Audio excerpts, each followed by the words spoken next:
Hali namna gani hapa Hassan mwana Ali, na wanasema watu kwamba bila mgambo ikilie na jambo. Leo nina tangazo. Hiki kitabu nimekipenda sana, Zawadi ya Thamani chake Assumpta Matei. Katumia lugha nzuri sana ya Kiswahili, misemo, nahau, methali na ubunifu wa aina yake. Zawadi ya Thamani kina Nadia Malik.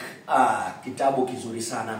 Lakini yote hayo 9-10 kuanzia tarehe 28 mpaka tarehe mosi, yani mwisho wa hii Mei mpaka mwanzo wa Juni, kuna Quickmart kwenye barabara ya Kisii Kisumu. Watu wote wa Kisumu, Kisii, Homa Bay, yani eneo zima lile la Nyanza Magharibi, kuanzia tarehe 28 mpaka mosi, pale Quickmart kwenye maegesho, parking lot ile ya Quickmart hapo Kisii Kisumu. Kutakuwepo na maonesho ya vitabu, makampuni mbalimbali yatakuwepo, wanahabari, watangazaji, mtakuwepo Mungu akipenda, na waandishi mbalimbali na wataalam wa masuala ya CBC watajibu maswali yako.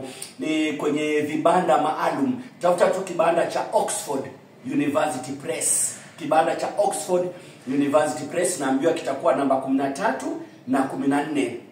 Na watoto pia njoo na familia, kutakuwa na maeneo ya burudani, shangwe. Kumbuka ni Quickmart, barabara ya Kisumu Kisii, tarehe 28 hadi mosi. Njoo tutangamane, tukuze elimu, lugha ya Kiswahili. Ni kwenye kibanda cha Oxford University Press. Ukikosa mimi naye nitakwambia aba ndo aba.